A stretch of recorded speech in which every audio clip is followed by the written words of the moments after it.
பரமேஸ்வரனை பார்ப்பதற்கு திருக்கைலாயத்துக்கே தான் போக வேண்டுமா? மனதில் நினைத்தாலோ வேறு எங்காவது உட்கார்ந்து பூஜை செய்தாலோ போதாதா? ஐயா, பசுவின் உடம்பில் இருக்கும் பாலை மடியை பிடித்து கறந்தால்தானே வருகிறது. அதன் வாலையோ காலையோ பிடித்து இழுத்தார். அதே போல் ஆண்டவனை தரிசிக்க வேண்டும் என்றால் திருக்கைலாயம் சென்றுதான் தரிசிக்க வேண்டும்.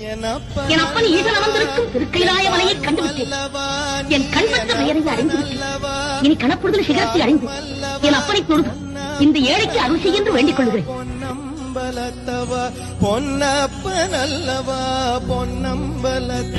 இது என்ன சோதனை? படிகளெல்லாம் சிவலிங்கமாக காட்சி வருகின்றது. இறைவா, பார்க்கவிடமெல்லாம் உன் வடிவமாக அமைத்து விட்டார்.